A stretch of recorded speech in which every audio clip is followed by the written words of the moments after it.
o estatuto social e a natureza jurídica da Igreja Adventista do Sétimo Dia. Eu sou Ezequiel Gomes, você está no canal Vem Senhor Jesus e hoje nós damos continuidade à nossa série sobre a essência do que é o Adventismo do Sétimo Dia. Esse é o segundo vídeo da série. No primeiro vídeo, bastante gente comentou e demonstrou assim, interesse em que a gente avance, né, no escrutínio daquilo que é realmente, aí, na essência, a Igreja Adventista do Sétimo Dia, especialmente como ela é vista a partir dos seus regulamentos eclesiástico-administrativos que a gente vai estudar extensamente dentro dessa série. Mas muitas opiniões diferentes foram dadas por pessoas diferentes lá no contexto do meu primeiro vídeo.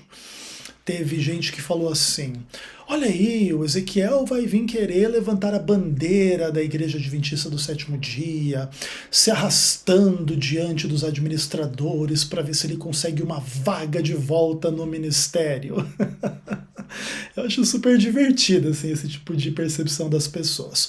Outras pessoas disseram assim, agora o Ezequiel vai destruir a igreja e vai revelar todos os podres e todas as coisas nojentas e horrorosas que acontecem lá na seita do Satanás, que é a Igreja Adventista. E eu acho engraçado também esse tipo de percepção de algumas pessoas. Seja como for, a maioria das reações ao primeiro vídeo foi na direção de que realmente é pertinente a gente fazer uma discussão às claras a respeito daquilo que é o Adventismo do Sétimo Dia em sua essência, especialmente a partir, né, dos próprios documentos oficiais da Igreja Adventista do Sétimo Dia, e que realmente precisam ser conhecidos pelas pessoas para que realmente as pessoas entendam do que a gente está falando quando a gente fala de Adventismo do Sétimo Dia. Beleza? Entretanto, antes da gente começar a estudar os regulamentos eclesiástico-administrativos da igreja, a gente precisa dar um passo antes e contextualizar uma discussão que não é assim das mais fáceis, que tem que ver um pouco com um longo caminho onde a religião cristã deixou de ser um movimento marginal na sociedade onde nasceu, lá no Império Romano do primeiro século, para se tornar um movimento incrustado no próprio ordenamento jurídico da imensa maioria dos países e tudo mais, como um movimento religioso, uma igreja organizada, que tem estatuto, que tem regras, constituição própria e tudo mais. Claro, é verdade que hoje, no século XXI, nem todos os países tratam as igrejas da mesma forma em termos jurídicos. Então, em grande medida, nós vamos fazer uma discussão calcada na realidade brasileira, porque aqui vivemos, falamos português e etc. Muita coisa do que a gente vai falar aqui se aplica à Igreja Adventista do Sétimo Dia no mundo todo, mas existem questões complexas a partir da realidade de cada região global e existem algumas regiões mais avançadas, outras menos avançadas no que tange à liberdade religiosa e a um monte de questões. Especialmente a gente tem dificuldades grandes no mundo islâmico, a gente tem um pouco de resistência e um pouco de fraqueza também no lado mais oriental, vamos pensar assim. A gente tem uma coisa mais elitizada e mais secularizada na América do Norte e na Europa, e a gente tem uma realidade um pouco mais crua no contexto da América do Sul, da África. A gente tem também uma discussão um pouco mais elitizada e secularizada lá na Oceania, lá na Austrália e etc. Então, a gente está falando de um fenômeno amplo, a gente não quer aqui ser desonesto com a instituição adventista, pelo contrário, até porque a gente faz parte da instituição adventista como membros da igreja, como líderes aí que se colocam para realmente pregar o evangelho, batizar pessoas, debater aí as questões da igreja, defender a teologia da igreja. Então não tenho, né, nenhuma pretensão de ser o antagonista da instituição adventista, ainda que tenha, obviamente, críticas e percepções negativas a respeito de um monte de coisa, mas a série não vai ser concentrada nem em justificar, nem em demonizar a organização adventista. o que a gente vai realmente fazer é avaliar com clareza, com profundidade, com seriedade o que o Adventismo do Sétimo Dia propõe em seus documentos oficiais, especialmente o REA, né, que são os Regulamentos Eclesiástico-Administrativos da Igreja. Então vocês podem já se preparar que, acima de tudo, a discussão dentro dessa série será em grande medida jurídica. A gente vai tratar aspectos históricos, teológicos, doutrinários, organizacionais, mas em grande medida a nossa discussão aqui ela vai ser bastante pautada por questões jurídicas, e é importante também a gente já de antemão entender que as discussões jurídicas têm uma linguagem própria, têm uma lógica própria, tem categorias de pensamento e estrutura e discussão que não são aquelas de um bate-papo informal e normal, né? Até por isso, essa série vai ser gravada e produzida com absoluta seriedade naquilo em que ela se propõe a realmente trabalhar alguns aspectos jurídicos da essência, do funcionamento do Adventismo do Sétimo Dia, e inclusive isso vai ajudar a gente a identificar algumas qualidades do Adventismo e alguns defeitos do Adventismo também, beleza? Então assim, no começo de tudo, vamos pensar da seguinte forma. O movimento que deu forma ao cristianismo de uma forma geral, muito antes de existir Adventismo do Sétimo Dia, era um movimento que era herdeiro de toda a tradição judaica, tá? Porque Jesus era judeu, os primeiros discípulos eram judeus, e eles existiam no Império Romano sob uma condição jurídica bastante complexa, porque eles tinham, por um lado, toda a herança da Torá, da lei dos judeus e etc., e ao mesmo tempo eles eram dominados por Roma e tinham que trabalhar um pouco dentro das categorias do direito greco-romano, o direito romano muito influenciado pelos gregos, em função de questões linguísticas, filosóficas, religiosas, que tinham esse sincretismo e essa apropriação cultural muito forte que os romanos fizeram, né, dos elementos gregos em relação a essas questões como um todo, e que no final das coisas vão acabar amadurecendo nas próprias bases da civilização ocidental, que é a filosofia grega, o direito romano e a moral judaico-cristã, conforme se diz, tá bom? Só que antes que essas bases civilizatórias estivessem mais bem definidas ao longo da história, o cristianismo nasce como um ramo, um braço, uma seita do judaísmo, e que tinha muito pouca estrutura formal em termos organizacionais e basicamente zero direito, vamos dizer assim. Inclusive é um pouco dentro desse tipo de contexto que Paulo repreende os coríntios a não buscarem resolver os seus litígios lá entre os patrícios, os gentios, os pagãos e tudo mais, exatamente porque a igreja não era muito inserida na sociedade como uma instituição ou como uma comunidade cheia de direitos e blá blá blá. E em grande medida você levar os problemas da igreja para os tribunais pagãos era piorar as coisas e não melhorar ou resolver nada. Não é tão diferente hoje, mas já é bem diferente do que era há 2000 anos atrás.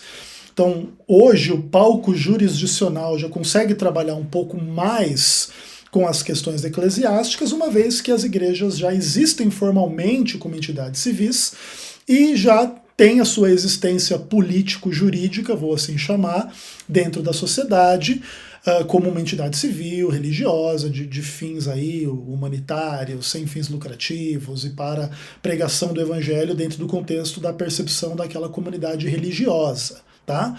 E entre o primeiro século e 2000 anos depois, quando a gente tem hoje um Adventismo do Sétimo Dia que tem um estatuto social registrado em cartório, você tem uma história gigantesca de questões que vão desde o estabelecimento, florescimento e apostasia do catolicismo romano, passando por toda a história protestante, de revoltas e revoluções anti-Roma, e aí milhares de discussões sobre liberdade religiosa, interpretação bíblica, direito eclesiástico e etc. e tal, que vai dar origem às igrejas protestantes, e que tem uma tradição e inclusive um direito menos bem estabelecido do que o direito romano e a tradição romana.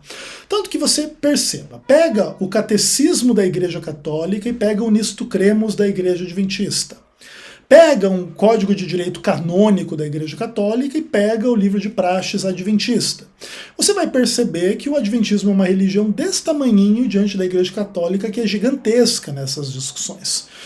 Exatamente por causa dessa diferença, né, de uma igreja que tem uma tradição e uma natureza jurídica já muito bem desenvolvida, discutida e estabelecida nos seus cânones, lá como a Igreja Católica, e o Adventismo do Sétimo Dia, que é uma igreja jovem e que ainda não se aprofundou e não pensou demais nessas questões político-jurídicas, beleza? Por isso, inclusive, a Igreja Católica é uma igreja muito mais madura na hora de lidar com a realidade, com as suas próprias questões internas, do que um Adventismo do Sétimo Dia, que é uma religião mais imatura na hora de lidar com a sociedade, o direito, etc. e tal, e com as suas próprias questões internas, né? Isso é bem interessante. Isso não quer dizer que a Igreja Católica seja melhor que a Igreja Adventista. É difícil fazer juízos de valor. Tem muita coisa em que a Igreja Católica pode ser melhor que a Igreja Adventista, e muita coisa que a Igreja Adventista pode ser melhor que a Igreja Católica. Mas naturalmente que defender o mérito dessas discussões é sempre muito difícil, porque cada vírgula das questões jurídicas ou doutrinárias, bíblicas, teológicas é uma discussão infinita, na real, né? Então é bem natural que os adventistas que são adventistas defendam a sua igreja como sendo melhor do que as demais, inclusive a Igreja Católica, e é absolutamente natural que a Igreja Católica julgue ser muito superior às demais igrejas e tudo mais, tá bom? E o nosso ponto aqui não é tentar desvendar todas essas questões, mas simplesmente trazê-las à luz, porque elas têm que ver muito com aquilo que a gente vai discutir nesta série. Em grande medida, as igrejas protestantes, em termos político-jurídicos, elas são herdeiras de muita coisa que o catolicismo romano construiu. Então pensa da seguinte forma, quando você tem uma Constituição Federal de 1988 no Brasil, que é a Constituição atualmente vigente no Brasil, você precisa compreender um monte de coisas da história do cristianismo e da história do Brasil para entender por que as coisas são como são. Então, por exemplo, o Brasil não tem uma religião oficial, mas o Brasil tem a ideia da liberdade religiosa lá na sua Constituição. E em grande medida, essa discussão na Constituição Federal do Brasil, ela tem que ver com o catolicismo romano, porque se o Brasil tivesse uma religião oficial, não resta nenhuma dúvida de que esta religião seria a religião católica apostólica romana, né? Até por causa da herança portuguesa e tudo mais, ainda que o Brasil sempre conviveu com coisas assim muito plurais em função da escravidão negreira, em função das crenças dos índios, em função da catequese católica, em função depois de grupos protestantes que vieram para o Brasil, entre os italianos, entre os holandeses lá no Nordeste. Você tem um pouco dessas religiões orientais que vieram um pouco no bojo dessas discussões culturais, foram muito presentes de 1960 em diante, inclusive que os Beatles são grandes responsáveis por isso, né? Quando eles vão lá para a Índia e meio que se convertem lá algumas ideias meio espiritualistas orientais, eles chamam a atenção para esses fenômenos no mundo, e aí você tem taoísmo, budismo, etc e tal, um monte dessas religiões aí orientais, que também tem alguma presença no Brasil, e você tem as religiões africanas e tudo mais.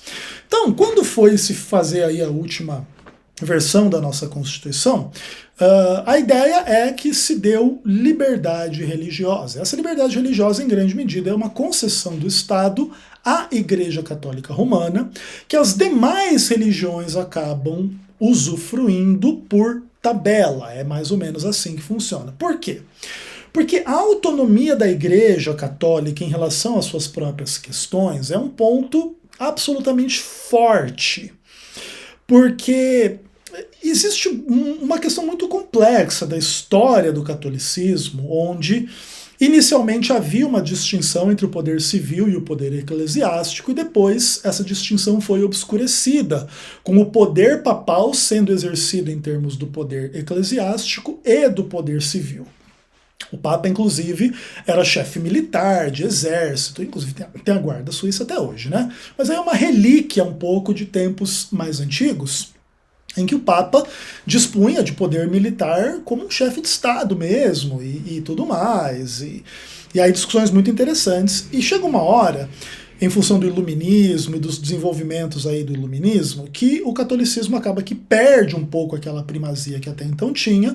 Você tem toda uma discussão de laicismo, não sei exatamente se essa palavra é assim que fala, ou laicismo, enfim, que vai tornar os países sacudindo um pouco assim o jugo de Roma de si, e basicamente voltando a fazer a distinção entre igreja e Estado, e aí o Estado cuida das coisas seculares e a igreja cuida lá das questões espirituais.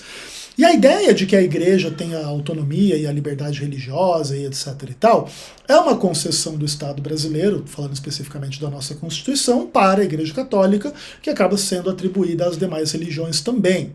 Então é liberdade de culto, é liberdade de consciência, é liberdade de crença, é liberdade daquela instituição se organizar e tratar as questões nos seus próprios termos.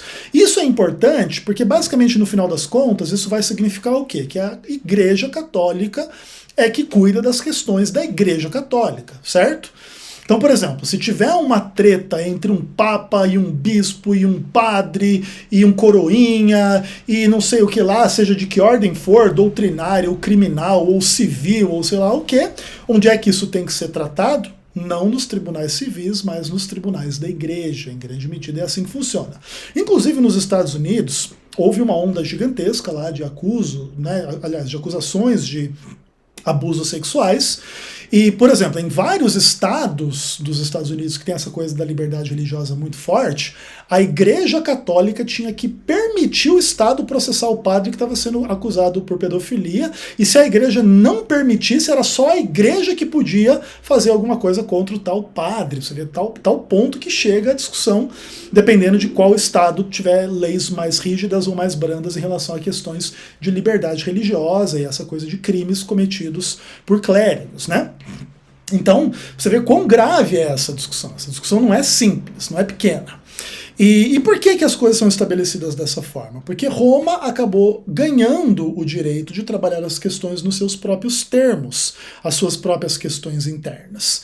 Então você não processa a Igreja Católica na esfera civil, você trata as questões lá na esfera do direito eclesiástico, lá do direito canônico e etc. e tal. Mais cedo ou mais tarde algumas discussões vão parar no judiciário civil, mas em grande medida a discussão precisa ser feita no seu local mais natural, que é internamente dentro da igreja. Beleza? Isto posto, é importante você entender que as demais religiões no Brasil acabam ganhando o mesmo, entre aspas, privilégio que a Igreja Católica conquistou para si mesma, em nome da pluralidade religiosa que há no Brasil. Então as igrejas evangélicas, como movimentos religiosos africanos ou budistas e não sei o que, etc., todos têm a sua mesma autonomia para definir as suas próprias regras e trabalhar as questões nos seus próprios termos, e o adventismo não é diferente. Então, como que funciona quando você quer fazer uma religião, você quer estabelecer uma religião, você quer propagar uma religião no território brasileiro? Basicamente funciona da seguinte forma: você vai até o cartório com uma documentação já preparada, respondendo ao Estado brasileiro algumas perguntas importantes. Qual é o nome da sua religião? Qual é a sede? Quais são as crenças? Como que internamente vai funcionar a hierarquia da sua igreja ou do seu movimento religioso, seja ele de qual ordem for? E etc, e etc, e etc. E aí você registra esse documento lá diante do cartório, com fé pública, e o cartorário lá vai carimbar e etc e tal, e a partir daquilo ali está estabelecida a tal da religião, e ela então tem validade jurídica, ela existe, ela funciona, e nesse aspecto é importante você entender que a igreja funciona como uma espécie de um estado paralelo. Pensa no crime organizado, tá? No, sei lá, no Comando Vermelho, no primeiro comando da capital, coisas do tipo. Você tem um estado paralelo, onde pessoas vivem segundo as suas próprias regras e não segundo as regras do Estado. E aí você tem um pouco das discussões. Por exemplo, assim, você tem o Tribunal do Crime, diz que lá no PCC, por exemplo, tem todo um sistema jurídico para julgar os próprios membros do PCC, caso eles cometam infrações consideradas, né, graves ou não graves ali dentro daquele grupo. E, inclusive com execução e etc., que funciona como um estado paralelo dentro do Brasil. Você tem muito isso nas comunidades lá do Comando Vermelho, nas comunidades lá do Rio de Janeiro, muito comum também. Essas regras internas acabam se sobrepujando às regras do Estado, a depender da força da presença do Estado ou não naquele morro, naquela região onde esse estado paralelo acaba acontecendo, e aí etc. e tal. Mas por que comparar a igreja com movimentos desse tipo? Para você entender. Por exemplo, o Estado, ele tem as suas próprias regras internas, que muitas vezes não contemplam as realidades desses grupos que vivem nesses estados paralelos. Então, por exemplo, vamos pensar que lá no tribunal do PCC tenha uma jurisprudência para executar o cara que traiu o movimento do primeiro comando da capital. No Brasil não tem pena de morte, mas no estado paralelo tem pena de morte. Aí você é um membro do PCC, comete um erro lá que eles julgam super grave, alguém vai lá dar um tiro em você e escreve numa ata: matei o fulano que ele traiu o nosso movimento, está resolvido o problema de acordo com as nossas leis. Inclusive é assim que acontece na prática, beleza? Aí você entende o seguinte, que nesse caso, as regras do grupo acabaram se tornando mais importantes do que a regra do Estado.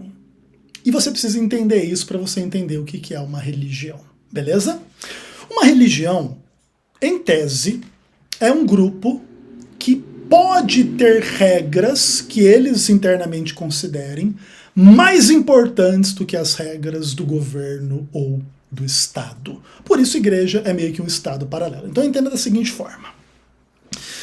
O Estado brasileiro, como ele é laico, ele não tem convicções religiosas. Ele dá liberdade religiosa a todos.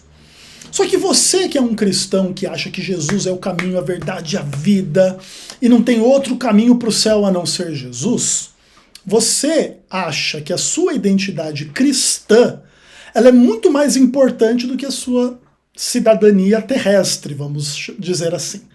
Vamos colocar dessa forma.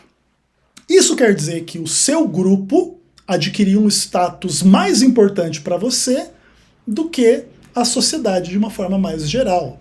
Então a sociedade é tolerante em relação às religiões. Você não, você quer pregar o evangelho para converter todo mundo das igrejas afro, aí, esses movimentos afro-religiosos. Todo mundo que é do candomblé você quer converter para a igreja. Todo mundo que é budista você quer converter para a igreja. Todo mundo que é islâmico você quer converter para a igreja. Por quê? Porque o Estado diz que todo mundo pode ser o que quiser, mas você não concorda com o Estado. Você acha que todo mundo tem que ser cristão, porque você quer que todo mundo seja salvo, ou a maioria, ou o máximo possível e etc. Beleza? Então você coloca as regras da sua igreja acima das regras do Estado. Todavia, por que é importante a gente discutir essa questão na hora de estudar o Estatuto da Igreja Adventista do Sétimo Dia? Porque o Estatuto, ele tem limites, porque ele é um documento legal, mas ele também traz responsabilidades. Então, só para você entender. Por que a igreja tem um estatuto reconhecido na justiça e o Comando Vermelho não, e o PCC não? Porque o Comando Vermelho, o PCC, organizações criminosas, tem regras que realmente afrontam as regras da sociedade. Tipo assim, no ordenamento jurídico brasileiro não tem pena de morte, mas no PCC tem pena de morte. Então o PCC, ele não consegue criar uma igreja, por exemplo, criar um estatuto e dizer: eu sou o primeiro comando da capital, as minhas regras são assim, assim, assim, se você pisar na bola eu vou te matar e acabou. Se o PCC tentasse pegar esse estatuto e registrar ele em cartório não ia conseguir. Por quê? Porque o PCC estaria tentando colocar como lei algo mais importante ou, né, no final das contas, mais verdadeiro e mais prático do que a lei do próprio país. O país diz que não tem pena de morte, o PCC diz que tem. Então, por causa disso, o PCC não consegue ter um estatuto regularizado lá no cartório. Mas a igreja, como ela não tem práticas, ou pelo menos em tese, ela não deve ter práticas contrárias à lei, ela pode ter um monte de doutrinas e práticas e crenças que não são regras do Estado, que são regras internas próprias, e que na prática para os seus membros são mais importantes do que as regras do governo. Então, por exemplo, o governo diz que você tem que pagar 27,5% de imposto em função lá da sua renda, sei lá do que, da alíquota do seu imposto de renda. Beleza. Mas na igreja, além disso, tem que pagar 10% a mais, que é o dízimo para a igreja e etc e tal. Perceba, o Estado te pede isso, a igreja te pede um pouco mais, te pede para você ir além do Estado. E se você é um membro fiel da igreja lá em tese, você coloca a igreja acima do Estado. Você diz assim, não, eu não vou dar só os 27% do Estado, eu vou dar 37%, porque 10% é o da igreja, e etc e tal, entendeu? Só para vocês verem como é que as coisas vão começar a funcionar a partir daqui.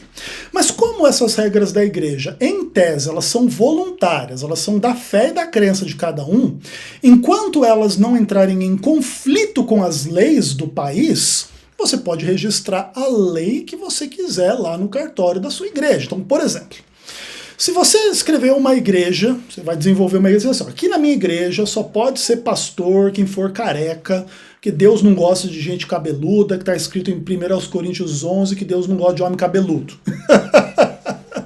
Ninguém pode te processar, pô. O cabeludo não pode chegar lá e te processar. Essa igreja é discriminatória. Por quê? Primeiro, essa é a fé da igreja dos carecas, não dos cabeludos. O cabeludo não concorda com essa regra? Vai lá fazer a igreja do cabeludo. Lá na igreja do cabeludo ele coloca outro estatuto social. Aqui na igreja dos cabeludos, para ser pastor não pode ser careca, tem que ser cabeludo. Aí o careca não vai lá na igreja do cabeludo. Por quê? Porque em tese a igreja é uma comunidade voluntária. Você participa se você quiser. Se as regras de uma igreja são de tal ordem e você não concorda com essas regras, não participe dessa igreja. Simples assim. Porque a igreja tem o direito de existir nos seus próprios termos. Então, o Adventismo do Sétimo Dia, o que ele é? Ele é um estado paralelo que tem as suas próprias regras, que muita gente considera como mais importantes que as regras do próprio governo, e que está registrado em cartório através de um documento chamado Estatuto Social. Entendeu? Então agora a gente sai aqui desse ambiente e vamos lá conhecer o Estatuto Social da Igreja Adventista do Sétimo Dia. Vem comigo. Olha aí, meus amados irmãos e irmãs, eis que vos conduzo às entranhas do Adventismo do Sétimo Dia. Aí está o Estatuto Social da Divisão Sul-Americana, registrado no cartório lá em Brasília, Distrito Federal. Bom, esse documento ele tem 5 páginas de um conteúdo muito interessante. Esse é um documento público, beleza? Não tem nenhuma dificuldade a gente mostrar. Até porque a gente vai ver lá nos estatutos da igreja, que fazem parte dele, os regulamentos eclesiástico-administrativos da igreja, dizem que o adventismo acredita em princípios como honestidade e transparência. Então a gente ser transparente com os documentos da igreja não fere em nada as crenças da própria igreja. Tá? Qualquer pessoa pode ir lá no cartório, no primeiro ofício lá em Brasília, não sei aonde e tal, etc. aqui, pegar uma cópia desse documento, pode distribuir a cópia desse documento para quem quiser, não tem dificuldade alguma, beleza? E aí eu mostro para vocês aqui o anexo A do Estatuto da Confederação das Uniões Brasileiras da Igreja Adventista do Sétimo Dia, que estão aí colocadas no seu estatuto. Olha que interessante. Artigo 1º. O nome da entidade é Confederação das Uniões Brasileiras da Igreja Adventista do Sétimo Dia. doravante designada singelamente por confederação. É de acordo com o disposto no novo Código Civil, artigo 44, 4 e seu parágrafo 1º, uma organização religiosa, pessoa jurídica de direito privado, de fins e objetivos eminentemente religiosos e eclesiásticos, sendo regida e administrada pelo presente estatuto. Beleza? Então, o que é essa tal dessa confederação? Bom, aí eu explico para você aqui, ó. A confederação é o órgão máximo e superior da Igreja Adventista do Sétimo Dia, também conhecida como Adventistas do Sétimo Dia, e servirá no Brasil como ente confederativo das suas entidades e instituições, adotando como nome fantasia Divisão Sul-Americana dos Adventistas do Sétimo Dia. A confederação é membro e integra a Associação Geral dos Adventistas do Sétimo Dia, General Conference of Seventh-day Adventists, reconhecendo-a como organização eclesiástica e denominacional superior. A utilização da expressão Adventistas do Sétimo Dia ou Adventista do Sétimo Dia é designação privativa das entidades e instituições integrantes da Confederação. Aí o artigo 2º diz assim: o Manual da Igreja, os regulamentos eclesiástico-administrativos e os costumes denominacionais da Igreja Adventista do Sétimo Dia constituem normas subsidiárias do presente estatuto na gestão e administração da Confederação. Então aqui estão os regulamentos eclesiástico-administrativos, que são normas subsidiárias do presente estatuto. Sabe o que isso quer dizer? Que o estatuto é a constituição da igreja, e a constituição da igreja nomeia os regulamentos eclesiástico-administrativos como corregendo a igreja. Então, quando a gente fala de regulamentos eclesiástico-administrativos, nós estamos falando daquilo que é a constituição jurídica política da Igreja Adventista do Sétimo Dia. É lei. E por que é lei? Vou explicar para vocês entenderem a natureza jurídica desse estado paralelo que é a igreja.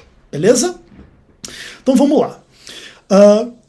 Quando você estabelece as normas da sua religião, você estabelece as normas do jeito que você quiser. Porque é a sua religião, certo? Na sua religião só entra careca, é a religião dos carecas. Problema seu, irmão. Essa é a sua fé. Você acha que a carequice é uma obra do Senhor que revela a superioridade intelectual, moral e espiritual, e quem não é careca não tem essa superioridade, e Deus abençoou os carecas e não aos demais. Então só quem é careca que é salvo, só quem é careca que pode ser pastor, só quem é careca que pode receber o dízimo e etc. Você cria a besteira que você quiser. Aí você fala assim, o careca superior vai ser o presidente, o careca inferior vai ser o secretário, aí o careca terceiro inferior vai ser o tesoureiro, aí depois os carecas embaixo vão ser os doadores de dinheiro para sustentar o presidente, o secretário e o tesoureiro. Pronto, tá aí a tua igreja sendo formada. Com as suas crenças, com as suas práticas, do jeito que você quiser. Aí você diz assim, ó, eu vou ser o presidente, o fulano vai ser o secretário e o fulano vai ser o tesoureiro. E os novos presidentes, secretário e tesoureiro vão ser eleitos aqui na minha igreja, de acordo com o voto de uma comissão especial dos carecas, que serão eleitos entre os membros da igreja dos carecas, na rua tal em Curitiba, ou em Brasília, ou em São Paulo. E essa votação vai ser feita com cada um escrevendo um nome no papelzinho, aí quem ganhar vira presidente, secretário e tesoureiro. Beleza. Cara, você estabelece do jeito que você quiser. Você não quer que escreva papelzinho? Não, vai ter um sistema eletrônico, você vai lá, digita um nome, tipo uma urna eletrônica e vota no presidente, secretário e tesoureiro. Beleza, você coloca do jeito que você quiser. Só que depois que você colocar isso lá no cartório e você estabelecer essas regras, você tem que cumprir essas regras. Por quê? Porque essa é a religião que você estabeleceu. Imagina o seguinte, Imagine que você, da Igreja dos Carecas, você foi lá e estabeleceu como é que vai votar o novo presidente, que tem que ser com votação eletrônica. Aí, vai lá e vai ter a votação para ver quem é o novo presidente. O pessoal fala, não vamos fazer votação eletrônica não, vamos todo mundo no papelzinho. Aí vota no papelzinho e escolhe, o João vai ser o novo presidente dos Carecas. Aí você vai lá e processa a igreja, dizendo assim, olha aqui, ó, o estatuto não foi cumprido.